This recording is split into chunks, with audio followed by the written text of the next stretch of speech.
Hmm.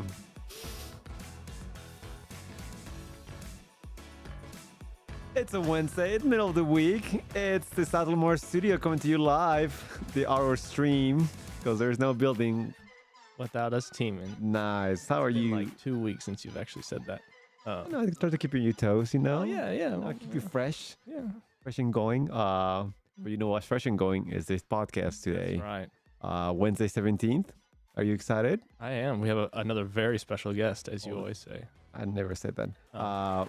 But before we get to that, Right. how are you? How's the R&D department I'm going? doing well. The R&D department is also doing quite well. We're doing a lot of stuff with robotics, which is pretty exciting. Ooh. You got the challenge wrapped up last week, right? Yes, all the votes are in. You have a They've been winner? tallied. I don't know. I'm not privy to that information, so I can't tell you. But yes, they have been tallied. Todd is off to Liechtenstein this Friday, perhaps? This Friday. Yeah, sometime around there. He's off to Liechtenstein to meet with the Hilti folks, and he's bringing in some of our top ideas to them to kind of see what they think. And then they will provide feedback on which they think are the top ideas. And then we will announce the winners on June 7th, right here in this room. Yes, we'll have Mr. Todd win. The Todd win? The Todd win. I don't know his middle name, so I can't use it. But the Todd win here, and he will announce live in front of the 3 or 4 Live people audience? over here. Yes.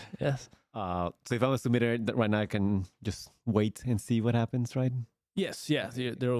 Until June 7th, you won't know anything. So Do you know what else I could do instead, though? Oh, I do. Great segue. Well, you tell me. I could submit an idea for the other challenge oh my happening. Gosh, the other challenge. Yes, we have the You forgot it again. it's Your own challenge. The AI powered. It's not mine. The AI powered construction challenge. I always want to say AI in construction, I and was then gonna there's say powered. AI powered construction challenge. Well, that's the right title. Yeah. Okay. Yeah, we have that one going on. So how you can use AI at RO. So that's construction, right? It doesn't necessarily have to be like full on like construction oriented. So if it's something in your day to day that helps you get your work done, that's construction in a way. You see what I'm trying to get at? I see, I do. So we need more ideas. How many do we have? 3. 3. Yes. Ooh. And you've contributed burning. 33% of those ideas. So we need How many more. have you contributed? 0. Nice. But Your own I'm challenge, your own title. I'm You still can't even see stewing. that. I'm still stewing. And we have an announcement. doing. 1 second. Oh, yes. For those that may not be aware, how many prizes are there? There are 5 prizes. 5. So currently, everyone who has submitted gets a prize. Woohoo! Can you remind us what the price is? I wish I could. I know you get a year subscription to ChatGPT Plus, and That is absolutely correct, Dr. Fritz. You will also get a $250 Visa gift card to go enjoy a nice spa day or dinner or whatever $250 will buy you in Austin. spa day. I had to submit an idea, or you could just pay for both of us. But yes, that is going on until June 2nd. There's rumors that it could be extended. We don't know, but okay. Well, those rumors might very well be true, but so you have some time. So let things stew. Kind of get some more ideas in there. I know you have more ideas in that big old noggin of yours. So Yeah. It's not a short haircut. It's just a big head. that's right. Yep. And small ears. Mm-hmm. But that's all about me. What do you got going on? What does RO have going on? Oh, funny you asked. Great segue. So right now we're actually in the open enrollment season Woo! via our new interface, UKG Pro. So if you haven't checked that out yet, I think there's a few invites, either job trailers or job sites or even some virtual. So you're very encouraged to attend because I think there is some action that you need to do from your end with For open enrollment and open UKG. enrollment. So make sure you attend one of those since a new interface might be new for some people. Yeah, for everyone, I think. Right? Yeah, I think so. Well, I guess it wouldn't be new for new people. Well, it would be new for new. Yeah, If you everyone. have any questions, just reach out to HR. But that is happening. I think you have up until May 26th to make any changes. So make sure you check that out. Sir. The other thing happened, I don't know if you checked your email yesterday. I was recapping my email the other day. Oh, Oh. nice. Well, yeah, also the April recap was Oh, what? released yesterday. So you haven't checked that out. There's a lot of cool little things. You get to see promotions, events, new hires. You get to see the update from the OPEX challenge, the burn PTP cards. Oh, yes. And where that's at. Mm-hmm. So there's this and much more you can read. Yeah. So make sure you check it out. It should be in your email, and it directs you to the SharePoint website. Nice. So that happened yesterday. Oh, But you know what had happened today, many, many years ago? I do, because I wrote it down just here, right Oh, here. nice. 'Cause That's this is Today in History. Yes. So I only have a few here because I wanted to give ample time to our very special guest. Very special guest. And I'm going to go in oldest to newest. Can't ever remember verse. Anyway, so in 1900, The Wonderful Wizard of Oz was first published. I've never seen it. Well, it was Fun actually a fact. book. Never read it. Yeah. So it was in 1900, 123 years ago. That was- Today. Yeah, it's on the nose. Yeah, today it was published. In 1939, we had the first televised sporting event. Without looking at your notes right there, do you know what that sporting event was? 1939. 1939. Say it's either football or baseball. So let's go baseball. Ooh. Yes, it is. It was baseball. It was a collegiate baseball game versus Princeton versus Columbia. Who won? And in 1954, we had the Brown versus Board of Education decision, unanimously ruled that racial segregation in public schools no good, That was today. unconstitutional. Yeah, How many years ago? 54. That's numbers. Now I have to do it, but now I don't want to do it. There's a 9 in there. And then in 2004, Massachusetts became the first state to legalize same-sex marriage. Wow. I And know. all of this happened On what day is it? today. Today, May 17th. 17th. And there's more. There's many more. You can go find out more if you want. Cool. Thank you, Hagen. Yeah, thank you, Bruno. And that was Today in history. today in history. But also the other hand gesture segment. Almost the same exact hands gesture. We're transitioning to building around the world. world. Will you want to share your project or? Yeah, I'll share mine. Mine's like always. Mine's a little dry, and yours is the one that Just kind of is the content though. That's what really matters. here. right. Well, I think it's a very interesting one. So this is the one that I've been alluding to for months. For a walk. Yeah, for weeks. right. It's the South-North water transfer. It's Ooh. happening in China. Not the north-south. No, South-North, because they want. So the project is to bring more water to the northern regions in China from the south. So they're making 3 canals off the Yangtze.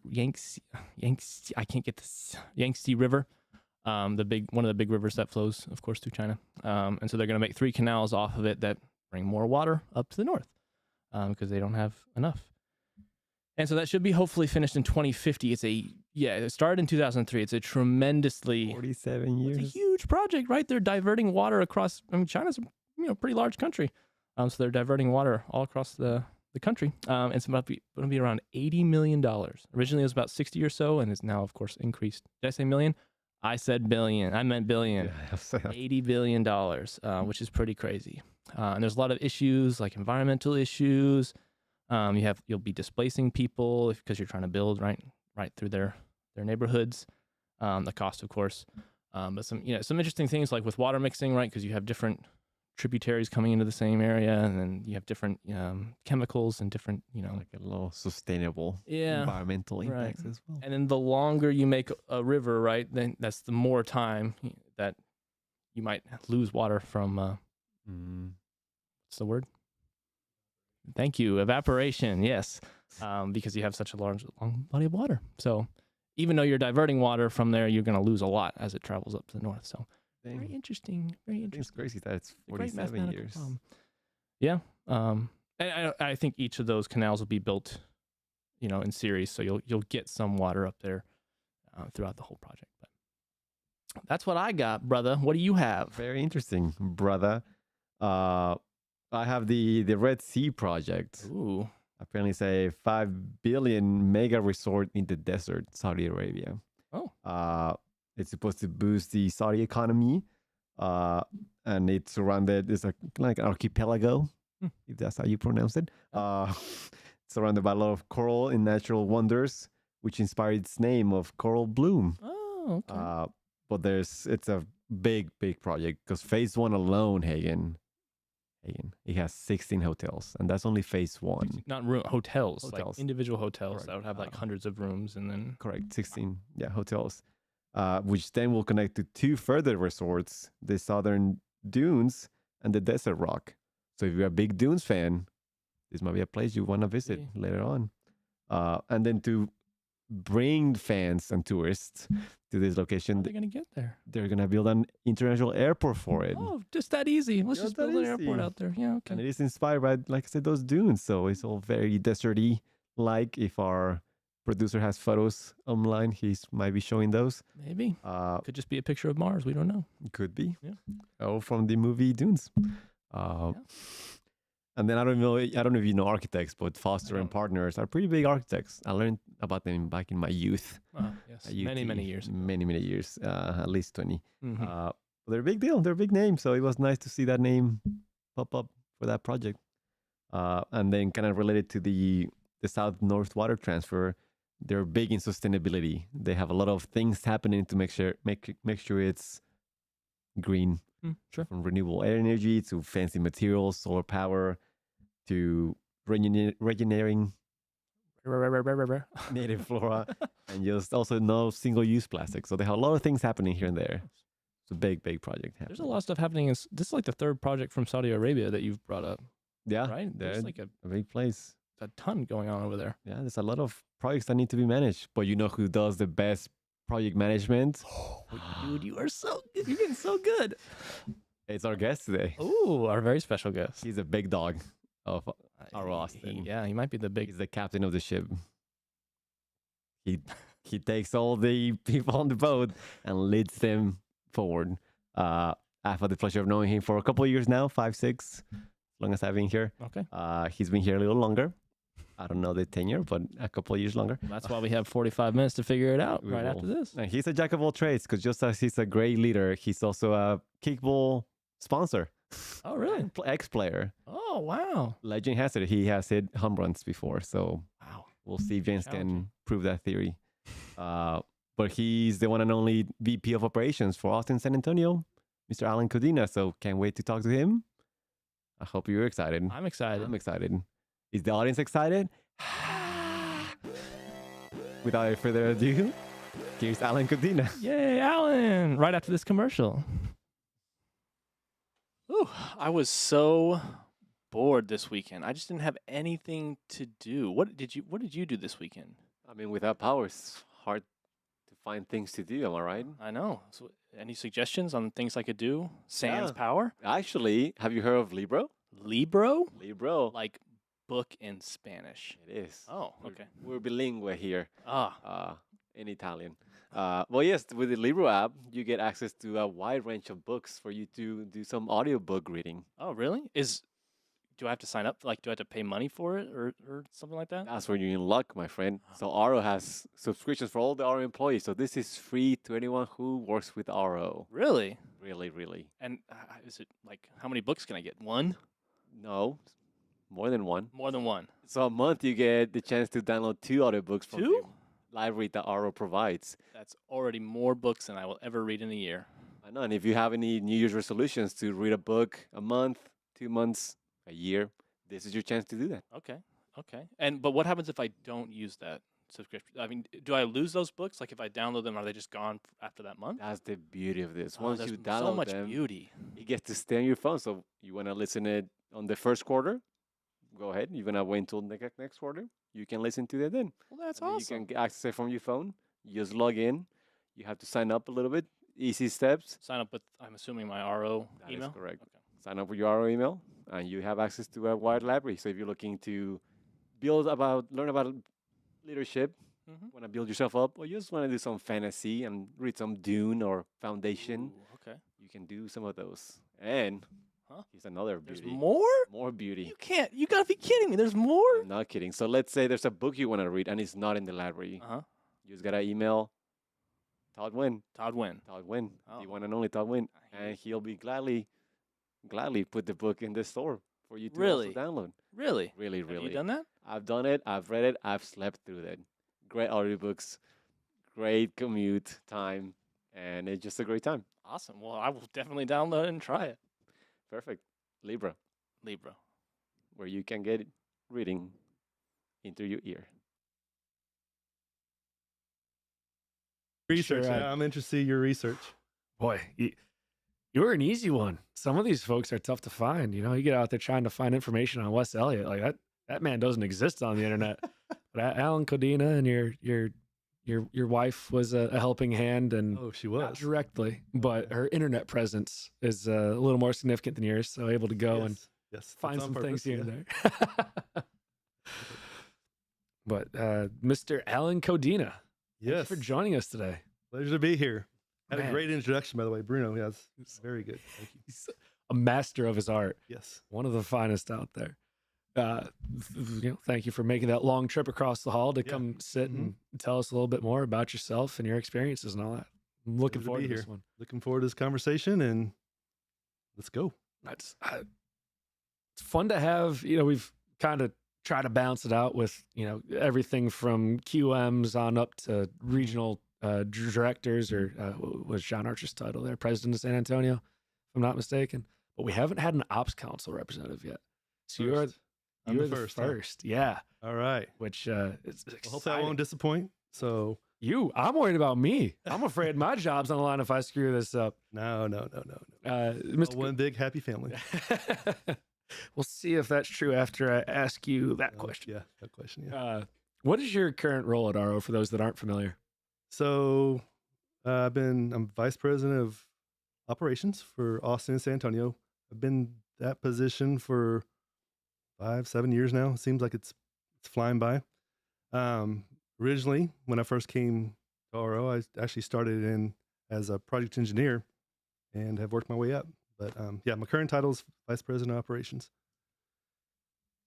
And you said you started off as an office engineer Project engineer, yeah. or project engineer. I'm yes, sorry. yes. So my story is a little bit. I was telling you, I've worked in this office for almost 30 years now. Which is incredible. Yeah, Going all the way it's back to changed the a lot, Faulkner and this days. is totally different than what it used to be. But yes, right out of school, I did go. It was a company who owns this building, Faulkner Construction, and he hired me as a project engineer, and that's how it started. So 30 years ago, I'm doing that math in my head. That would have been mid 90s, roughly. What was the interview process like back then? Like, because nowadays you go to the career fairs and all that, and you usually have some human resources, people services filtering. Yeah. Was it the same back then, or was it kind of a different? No, the recruiting was a lot less extensive as it is now. Now it's a lot more sophisticated. It's kind of like if you see, some of the recruiting that people do in colleges nowadays, like even for like the athletics, it's kind of like how we've had to adapt to, because the talent is, you have to go find it and mine it and find the best people. And so you do have to do a lot of research and talking to people when they're sophomores and juniors in college. Yes. Do you feel like if you don't have someone kind of in the shoot for an internship by the time they're a junior, like if you missed your opportunity more or less? That's what we found. Yes, most Really? definitely. Yes, if we don't have them signed up by their, sophomores a little early, but junior year, and that's when we find our best candidates, because that's when they're ready to make some decisions. Actually, nowadays, when I came out, no, it was hey, you want to come by and do an interview, and they talk to you about 30 minutes, and you go on. But where I came out at UT Austin, and there was not a big recruitment for construction science at the time. Was that your degree program at the time? Was it a construction science program, or was that a more of the architectural engineering type? It was or- architectural engineering. Okay. Kind of like Bruno and several others here in this company, geared more to design and structural engineering and environmental design. And so when I first came out of school, I thought I wanted to be a structural engineer. And actually, I was going to accept a job in Sugar Land, Texas, and go design columns. I think it was something very boring, something that I did not want to do, but it was like a job, right? And back then, it was hard to get work here in Austin because it was a small, sleepy college town, and there wasn't a lot of opportunities here. And if they were here, you had to take it at a really inexpensive salary, because there just was, they knew they had a captive audience here, and you had to go elsewhere first to get back to Austin. So what was it about Faulkner Construction that you looked at and thought, well, this looks like a good opportunity, something that was more lucrative than going off and designing columns? Was there a particular aspect of it, or is it just like It the was city? Or almost the same thing as RO. It's very similar. That's why I've stayed here and love RO, is because it was a family owned business. Same mentality, generational. The owner cared about his people and went above and beyond, just like RO does, to take care of them to this day. And so it was a no brainer for me to stay at RO, but that was what appealed to me when I first came out of school. that kind of family unit type of work Family unit, environment. and they, when we first came out of school, you had to travel, and so I was in Midland, Texas for a year, San Antonio for a year. I lived in Mexico, Guadalajara for a year.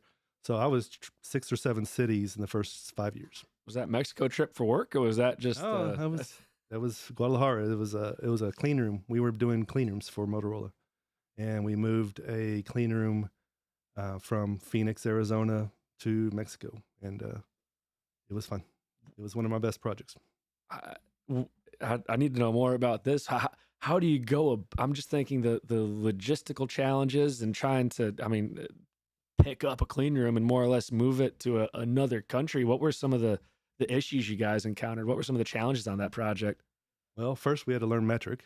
That was the hard part because I still don't know metric, but all the drawings were metric. And we did have, Motorola was obviously very instrumental in getting materials from the United States to Mexico, because back then they didn't make their own breakers. Copper was very scarce there in Mexico.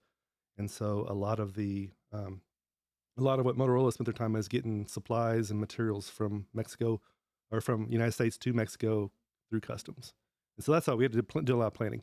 You just can't go to the electrical shop and pull out a breaker. Yeah, to anyone complaining about the logistical and supply chain issues today. It's very similar in that aspect. You did have to deal a lot with manual labor, and there was no equipment at the time. Very few cranes and everything that is in Mexico. It was all manual labor. So their idea of steel erection sometimes was pretty scary. It was, Oh my gosh, guys getting on top of each other, and it was a different world.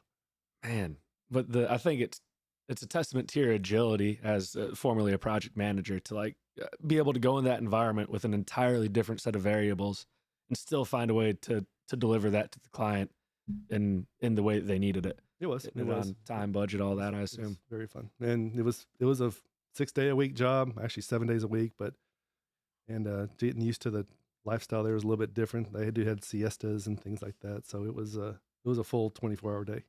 Any parts of it you missed you'd like to go back to? I've been back before, but not very often, just because of the situation now and the crime and everything. But yeah, I'd like to go back again. Yeah.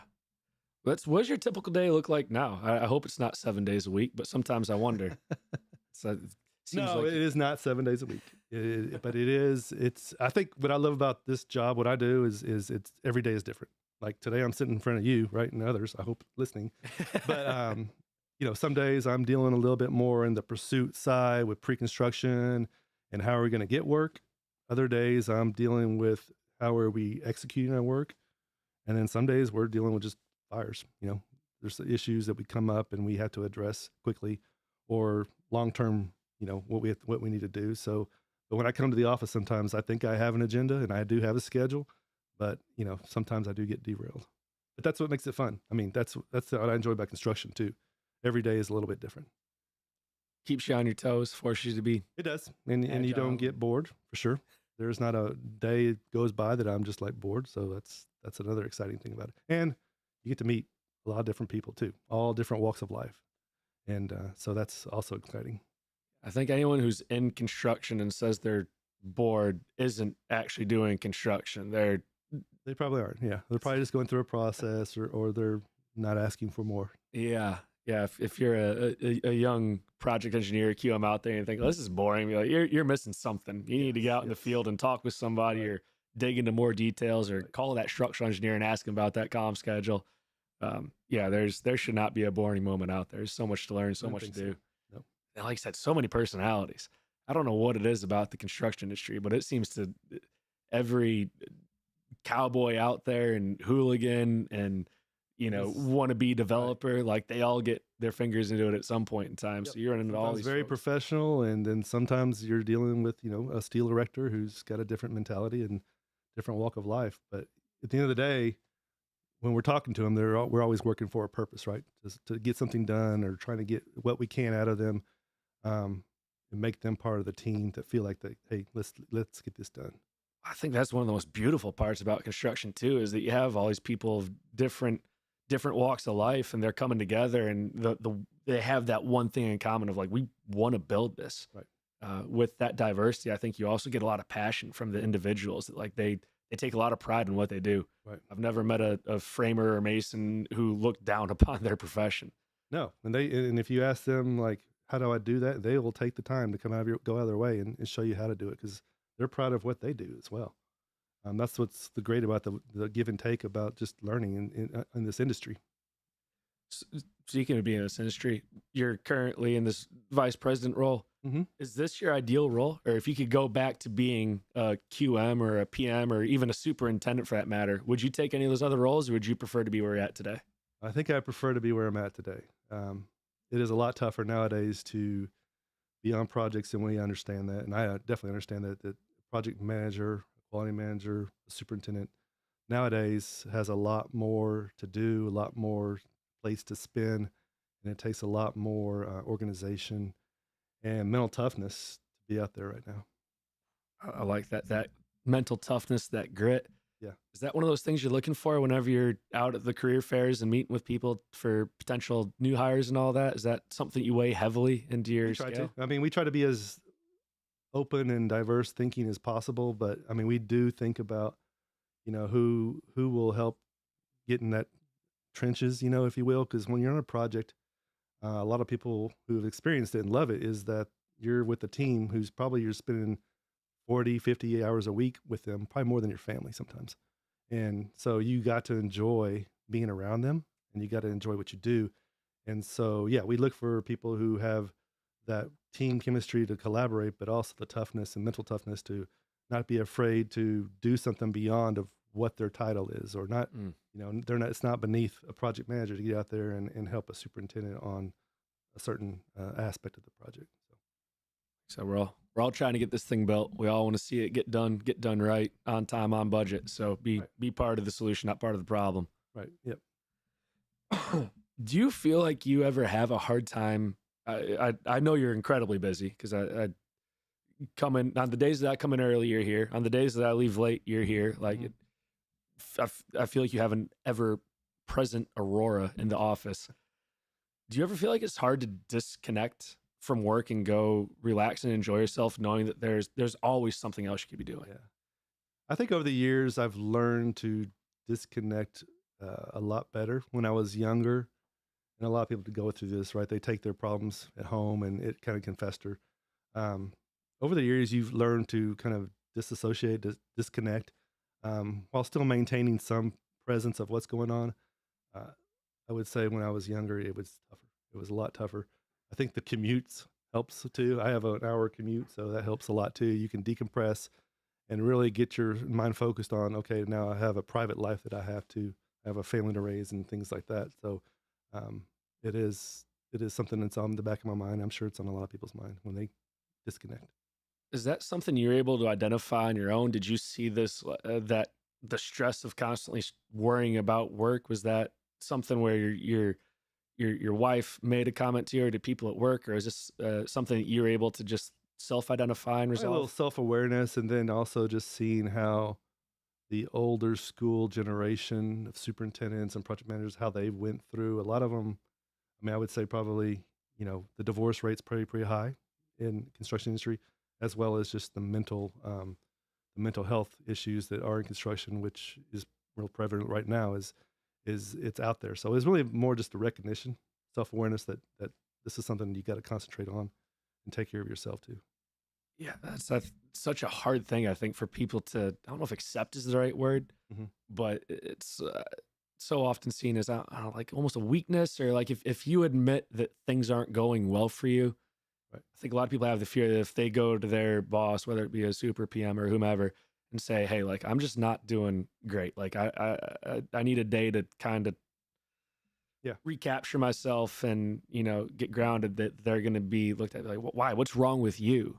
Like, why is this a problem for That you? The mentality too, right? And I think we've I think we have pivoted away from that. I think a lot of our older, even our older generation of construction professionals have realized that that's can't be the way it is anymore. I think we have a good support service here with our people services, and that team does a great job as well as another beyond just, I mean, because no one always, I do get phone calls, but no one always comes to me. I'm not a psychiatrist or anything, but we have lots of people who've been in that situation or have the experience to deal with that. And so I think it's getting more and more accepted. Oh, for sure. Yeah. But, it's still not there. Well, I know it. Other contractors that I have been in positions where it's been literally 100-hour weeks. You know what I mean? 14, 15, 16 hours a day, 7 days a week. And it's like, I can't do this physically, mentally, emotionally. Right. And it was cowboy up, like pull up your boots. And they grind them up and they spit them out. And it's not, they're not doing a service to the construction industry as a whole. And I contrast that to talking with call him out there, Mr. Denny Dinsmore. Mm-hmm. Who is just salt of the earth, just could not care more for people. Right. Wouldn't say I'll forgo the language I was going to use in observance of the junior intern in the room. But he wouldn't say a bad thing about anyone in any scenario that I can imagine. Right. And he does. He's got this gruff persona, right? You roll up to Denny Dinsmore, it looks like a freight train coming at you, and he might be cussing up a storm and fired up about something. You tell him, hey, Denny, I'm struggling with something. I'm having a hard time getting through this. You know, say, let's talk about it. What's going on? How can I help you? And that's something that is so unique, I think, to RO compared to not even contractors, but just workplaces in general. Right. To have those types of people and to see them, I don't know if reward is the way to put it, but that skill set is acknowledged and respected by everybody it seems super rare. Denny's a great representative of what RO is and has been, and I can't say enough about him. He's got so much knowledge and is willing to take time out of his day to definitely sit down with someone and help them along. So whenever you do head home after that hour drive and that decompression, you've listened to your favorite RO podcast and you got home, enjoying life. What are you doing for fun? What's Mr. Codina? It's transition. I used to be more athletic and do more things outside of, playing sports and everything.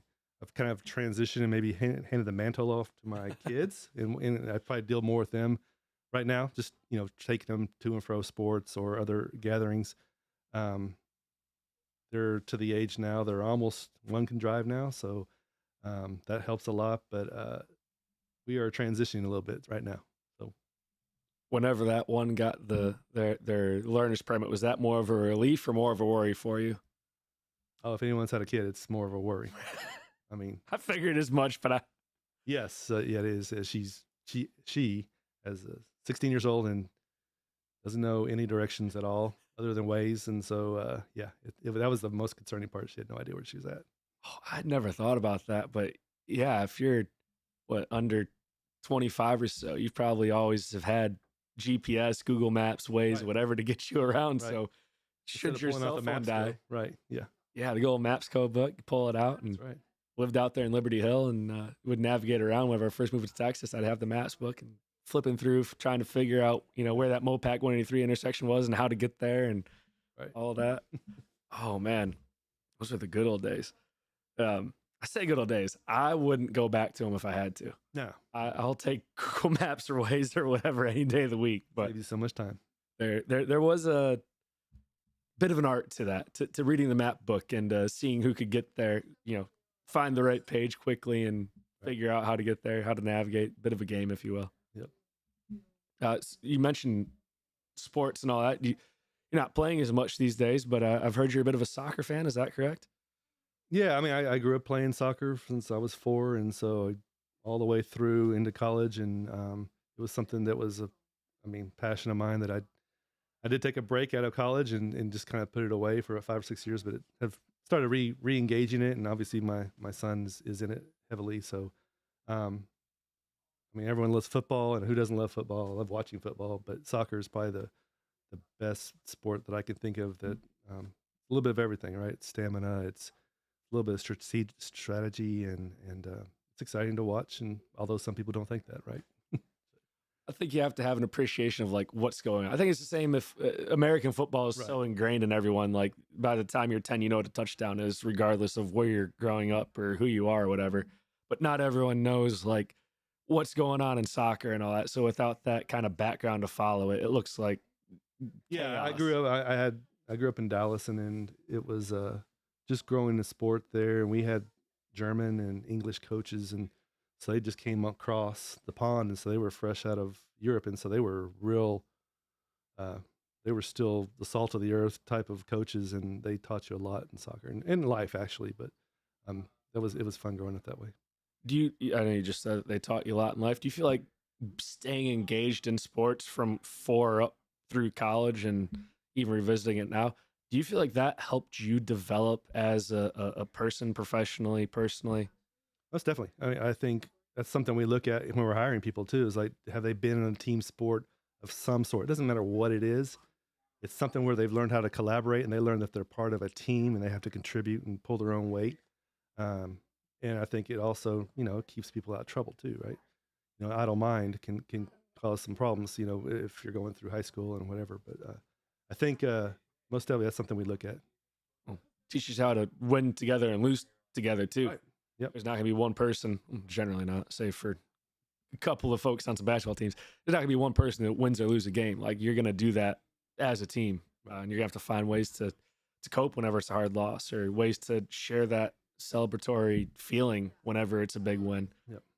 I think that's something we, outside of sports, we seem to struggle with as humans, kind of creating that environment of we're here together, all striving for the same goal at the end of the day. I think it's easy to get kind of caught up in your own life, your own problems, whatever's going on. And society as a whole has gotten away from maybe getting together as much, and rightfully so with COVID and all that. But I think it's coming back together slowly, and it's evident in this office. We get more and more people coming here, and you can feel a bit more of the energy of we're back. So that's something. So the aura of me being here, it's not just me. It's a lot of other people too. But that's where you share ideas, and you all are working on some common goals, and everyone's busy, but at the same time, you're going to take some time to get to know other people. Sure, I love being here. That's hanging out with Dr. Fritz and you got a lot of Bruno characters here. That's for sure. This whole area over here is just like pretty impressive. It is, and don't even get me into the marketing folk over there. That's a whole other breed. So I believe it was on your bucket list to make it to, and I'm going to screw this up. I'm going to give it a shot anyways. Bundesliga? Yeah, a Bundesliga game and a Liverpool game. Have you made those trips? One or the other? No, well, we were going to go to we were going to go to England during COVID, and that got canceled. But that is still one of my bucket lists, to go to actually Germany and go back to. I spent a couple of summers there playing soccer with our team.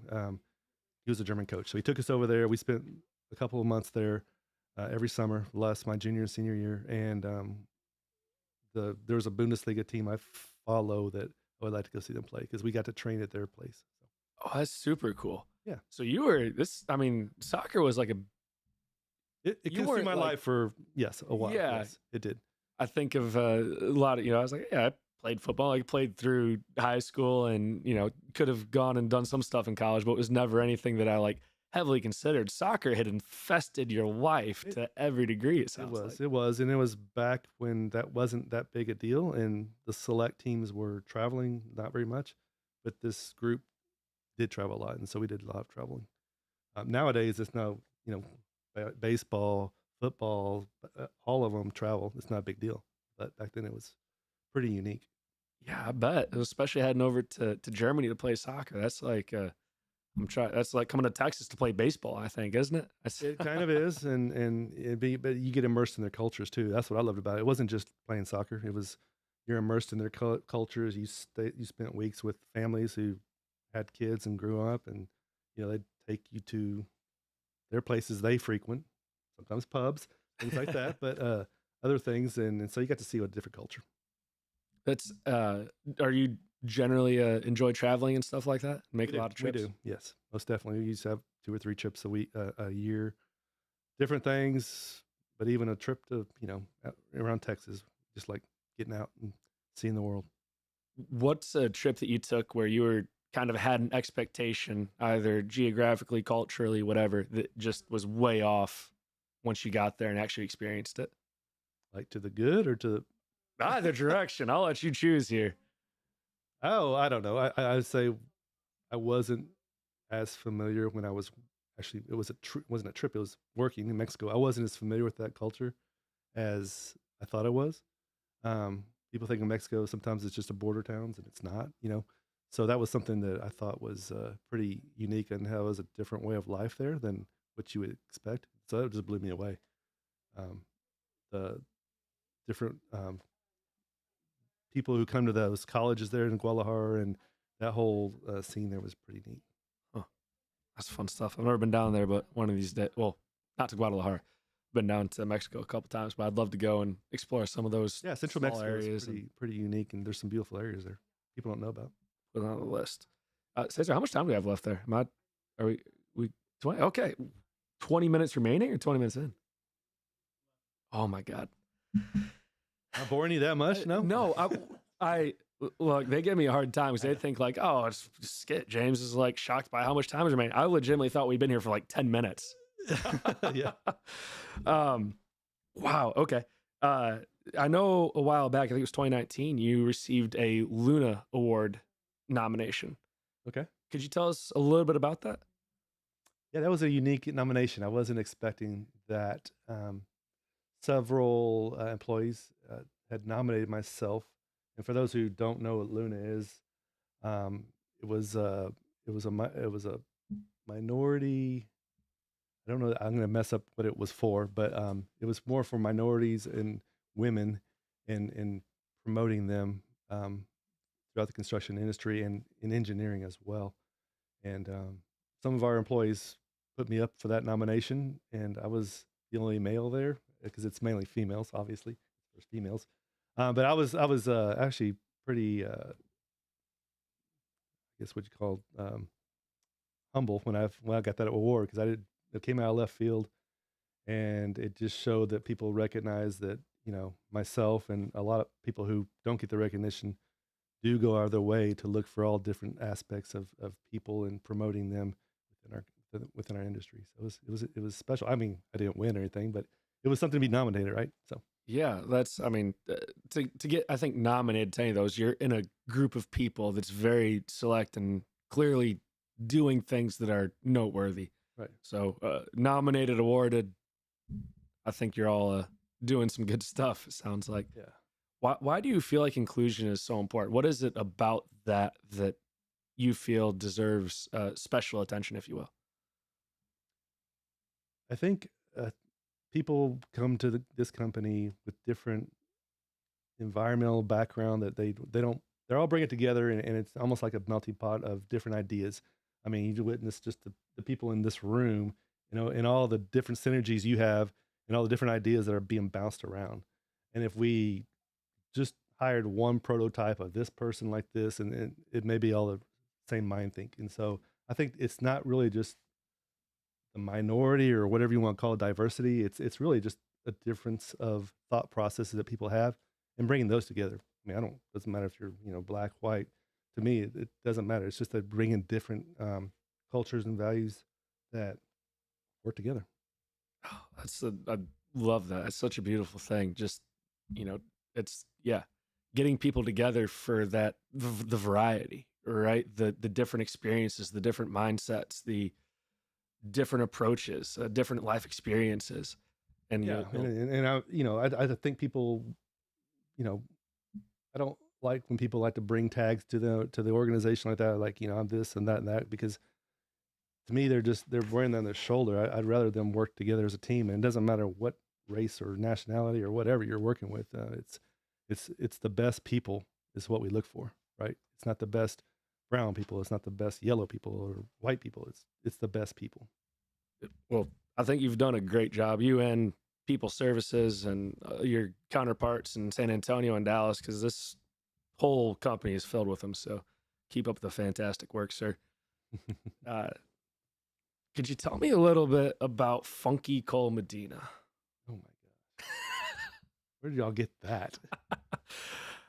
Funky Cole Medina. Okay, so Actually, it was Funky Cold Codina because I grew up in the late 80s and that was a Tone Loc song or something like that. Tone Loc, yep. So that was my nickname, Funky Cold Codina. And it's stuck ever since. Maybe it's propagated a little bit with my personal email, Funky LC, but yeah, it's I hadn't picked up on that. yeah, Funky Cold Medina. So yeah, that's just what people call me, right?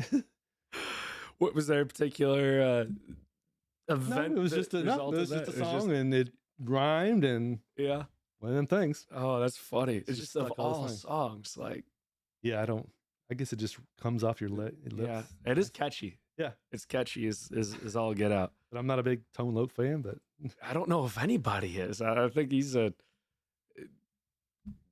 One-hit Did he have wonder? anything else at all? Like I don't know of One-hit wonder anything or else. something? I don't know. From Tone Loc. The only Wild reason. thing. Oh, was it really? Wild thing. I didn't realize that was him. So the only reason I'm familiar with that is I had a sergeant major when I was in the Army that I worked with. Shout out Sergeant Major Dodson if you're out there. And he loved that song. Yeah. He'd come into the office on a Friday and you knew it was going to be a good day, low stress if you heard Funky Cold Medina playing over there in Sergeant Major Dodson's office. Like, all right, this is going to be okay. Yeah, so whenever I came across that, I was like, I wonder what the deal is Got there. that from? It's like, Just a good I rhyme. need to scrub my social media better. Well, that's not going to help you out any. I'll give you a hint. Talk to Emma about that one. Oh, okay. And Emma's going, what did I do? But she'll figure it out eventually. What is something that people frequently disagree with you on? Well, you can only pick one. By the way. So we only have time one for one. thing that they disagree with me on. There's not one thing. I don't know if it's a disagreement, but there's obviously people have opinions on, what do we need for our teams to be successful, like the size of our teams, the different roles, and so I take it with it's good discussions, right? What's the best teams to put together for this certain job? And so a lot of pushback I get, and it's not really pushback, it's just more like it's collaboration, right? It's more of, well, why don't we put this type of person versus this type of person? And so I spend a lot of time going through that and that process of, because we get 3 or 4 pursuits a week. And, if you're sitting in the Monday morning meetings, it's like, we need a team here, we need a team here. And so you need it by this date. And so you work a lot and you try to put together the best teams. You're never going to make anyone happy, 100% happy, but you're going to try to put together the best that you think would sell. And sometimes you miss the mark, and sometimes someone's going to say and has a better idea, and you're like, yeah, hey, I didn't think about that, but that's a great idea. And so there's a little bit of a science to that, when we're doing the pursuits and how we build our teams together. Do you feel like you're well, let me rephrase this question. If you had to pick a area which you would consider yourself a subject matter expert, what would you identify as that area? I think from my background of project management and being on projects for 15, 20 years, I think it was a lot. I think I can probably do best when I'm out on the job site, seeing what's going on, seeing where the schedule needs to be improved, really just the basics of just operational of the project, and do a good analysis quickly on where we're at with that. Gotcha. Not what I was expecting. All good. I was trying to tie those together to the prior question, but no, I think that's super interesting. That I think it's also a testament to the institutional, the domain knowledge, right? Understanding how a project comes together. Like that's not, you can't fast forward that. You can teach people lessons learned and all, but it takes that experience of being around the projects, it seems, to really become. Unfortunately, it's not something you can learn in school. I keep telling, I tell people all the time, like when you come in to RO, you're gonna have to take some time and be humble about learning, because you're not going to be a project manager in 3 years. It takes, unfortunately, you can't cut corners in construction. You have to experience things, the highs and lows, and as you grow through with RO, you'll understand that more. But it's something definitely that it's always on my mind, and letting them know. And I think I would correlate everything I just said about operations and all that. It's like we're all problem solvers. That's what I like the most, right? It's just different levels of problems you're solving, or you're working with on with people. as my background, and that's what a lot of people are here, is they're problem solvers. They like to, open get underneath the hood and figure it out. And so that's what I think I bring best to RO. Yeah, I love that. That's one of the things that I get most excited about. Right, that's the whole reason I wanted to see this R&D thing happen, or this innovation thing. It was like there's people with problems, but they're problems that people don't have time to address. Sometimes because something so minuscule, it's like I'm not going to take time to figure out how to save myself 3 clicks in Bluebeam. Whenever you extrapolate that across 500 employees, it's like, well, this could save us a lot of time if we can find a slightly better way to operate. Like, I want to figure that out. I want to go talk with those people. Tell me your pain points. Tell me what is not working for you. Let's find some solutions. Let's make it happen. That's what's so beautiful about your department and what they're going to do and what they are doing. Is you're right. It's because we don't have time in operations to sometimes figure it out. And we do need someone who has a clearer head and is like focused on that. That's such a great service that not a lot of companies have. And very little. Yeah, I feel very lucky to be here and engaged with it. But I think it is somewhat rose out of necessity, just due to the projects are getting so complex and the tools are getting so complex. I think 20 years ago, if you told someone, hey, we're going to hire a software engineer to just manage our computer programs as a construction, I'd be like, no, we're not. That's what computer programs? Excel? It's a waste of money. Right? Yeah. Right. And nowadays you gotta be like, what do you mean we don't have someone that's handling Procore? We don't have someone that's handling Bluebeam. Like, it's become almost necessary to have those super technical people that can focus in on those particular softwares or processes or approaches. And I feel like it's just a love RO promotion at this point, but looking at like the quality department and the CPP process and all that they do, or Jonathan Graham wrote the OpEx and the playbook and all that they do. Mm-hmm. The innovative things that accounting's doing. Remember, we had Caitlin on. She was talking about how they're constantly looking to improve their processes and innovate new ways to do things. And so there's all a reason for that too, right? I mean, even at a higher level, when we broke out the OKRs, the 3-year plan, there's an overarching thing here that we're trying to do, right? We're positioning. This is what I love about it. We're positioning our RO operations to win, but there's so many support teams that are doing so much good things to help them. That's beautiful strategy. I mean, why wouldn't you do that? Right? Everyone's coming in, setting their brick on the wall. It's not siloed. It's not, I'm going to sit over here and do my thing. It's everyone working together. How do you think RO ended up in this situation? How did we identify, though? Because it seems that a lot of people don't pick up on these things. Other companies, other contractors. What is different about us that allowed us to create these departments and identify as people and get them into the roles that have let them succeed? I think it's way before even me. I mean, Pat O'Brien, Steve Rogers, at the very beginning, they learned early on that they got to have better processes to grow. And it was picked up by Preston and now Justin. And that there's a theme there, right? Strategic planning. And ever since I got here, we were going yearly to strategic planning. And people were like, what are y'all doing? Just kumbaya or something like that? And I said, no, I mean, we're actually trying to plan ahead and trying for the future. And there's so many things that have come out of those strategic planning that, with even the creation of VDC and all these departments, of Genesis they were a thought, right? They were a thought. And it didn't happen right away, but there was always forward thinking. I think that's what's positioned RO to be where they're at today. Yeah, it's working. Sounds like an infomercial. It does, doesn't it? It wasn't the intent. This wasn't the plan. I know. I guess I do this a lot. So. I only wrote "Why do you love RO" on here once. I promise you, I wrote it down once, but it just it keeps coming back to it. Yeah, I think with your 30 years effectively at RO and with those people, how can that not have some influence on every aspect of your life and your professional growth and all that? Well, there's a lot of people like me. I mean, even in this office, and up to the top, right? Servant leadership, it's always been there. And I think that's something that has made us successful. So we're going to try and do something. Now, Cesar's here, so we have some technical proficiency back there. We've got some pictures, Alan. Oh, no. You seem to have a hat thing going on. So, Hagen, if you just want to pop up the first hat picture there, the people on the stream are catching this. Really, this is a great looking fedora. Yes. What you don't know how much I do dislike hats. What? Well, this is going to be super interesting then. I if you have a wife that's like outgoing and is very much all about having fun, you learn to deal with these things. Right? Yeah. So what was going on here? This looks like it was We were actually at the Kentucky Derby. That was at the Kentucky Derby. Yeah, that was a bucket list. We went to 3 or 4 years ago. I think it was the one where the horse got disqualified. So yes, most definitely, it was a bucket list thing. We went to the Kentucky Derby, had a lot of great memories there, a lot of fun times there.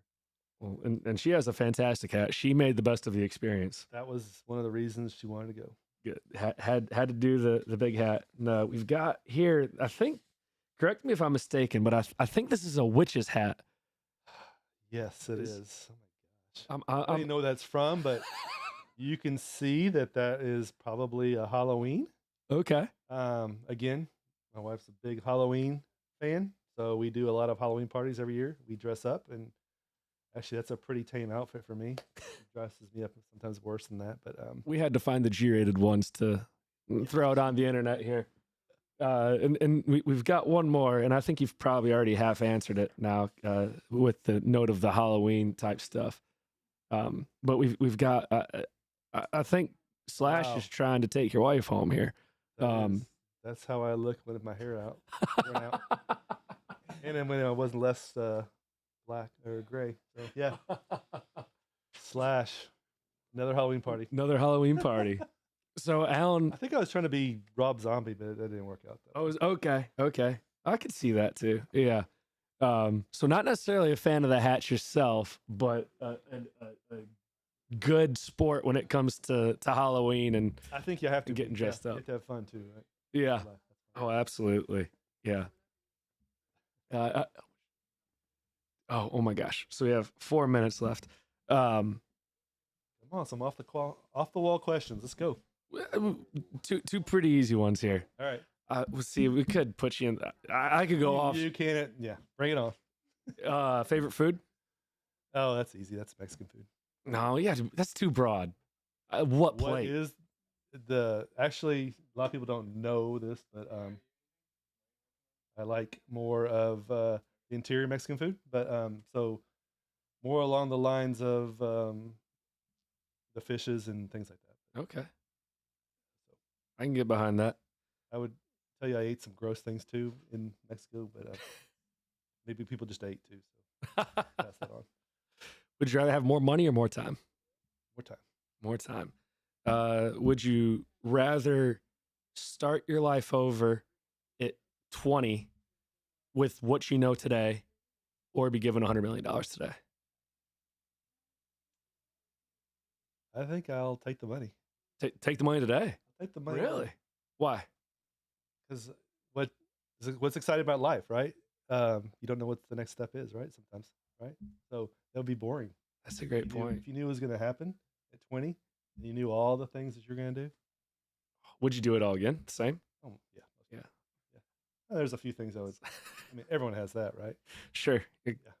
Couple of Burnett you'd avoid, or whatever the case may be. Things like maybe one less shot occasionally. One less shot, yeah. Maybe one less romance. Red or white? Red. Come on, shoot. I know I'm running out of ideas here. You put me on the spot. This is the first time this has happened. Yeah. Either I was answering the questions too fast, or you didn't have a long enough list. No, I didn't have a list. These are. I think we've got a couple minutes left here. I do want everyone to know, what advice would you give young Alan? Oh, I'm sure there's some cliches there from everybody that you would say. You would give yourself a lot more take time to smell the roses type, advice, right? Yeah. Enjoy what you were doing and back then, and not be hurried or rushed to do the next thing. That's happens in life all the time. Like, although it did take me 8 years out of school to get married, so I did take that time, but it was that's how I do. What do you do today to make that not something you regret, or not something you regret, but not something that you would change yet again? How have you changed to embrace that? I don't know. I have. I don't know. Honestly, I don't. I still look for things like, what's the next thing? Because that's what there's a drive with me inside that, you know, every day. That's what I love about this job. It's like I said, every day is different, but that's because I wake up every day, and what else can I do, right? Just can't be love it sitting that around. much. Well, just in life, right? Yeah. Yeah, enjoying life, right? I hope so. Yeah. That's if you're not, why? Yeah, It's too short and too valuable Too to short, not yeah. enjoy what you're doing. most definitely. Yeah, I figured that out, and that's why I talk about taking some time. Is that my dad worked till he was 65, 66. He retired and passed away shortly thereafter. He had done everything right. He had saved his money and did everything, and he was about to do that, and it was cut short. Just like unhappy cancer, but it was what taught me is like enjoy every day to its fullest, because you never know, the next day could be your last. Man, well, hopefully, Sage words. hopefully you have plenty more days with RO. Hopefully we all do. Right. Alan, this has been an absolute blast. I had a lot of fun just sitting Joy, here you're a hanging great out. interviewer, by the way. I didn't know this was about you. Nice. I didn't either. I'm still learning. I've Yeah. no You're doing idea good. what I'm doing, no experience beyond what I've done here. So thank you. That's a very great compliment for me. I appreciate that. To everyone that joined us, thank you so much for jumping on board today. Our first Ops Council member. All This right. was a I big gotta one. get the rest of them. Yes, yeah. We've got Mr. Dempsey on the hook for something in the future. We don't have a date on that one, but Pin them down. you're gonna have to get Leon and Carrie, and I don't think we'd have to try very hard with Austin or Todd. Those two should be pretty easy Yeah, to hook. They're all on the hit list. Don't forget about that AI challenge. Get your ideas in. We are going to extend that deadline. We haven't updated the challenge yet, but we'll probably run that up until the whatever the last day of work is before the 4th of July break, which I'm assuming is a Friday or a Thursday, something like that. Todd, again, will be here June 7th to announce the winner on the Hilty Challenge. So that invite isn't out yet, but keep that date bookmarked. It'll be same thing as always, live stream on YouTube from 1 to 2. And open enrollment. Don't forget to go out there, update your preferences. You only get to do that, I think, twice a year, if I'm not mistaken. Once a year, twice a year, whatever. It's important, though. Get in there. Get into UKG. Get into UKG. If you have questions, reach out to People Services. Hit up Jenna, Sarah, whomever over there. They'll help you out. And we will see you next week with another very special guest. Thanks again, Alan. Thank you, James.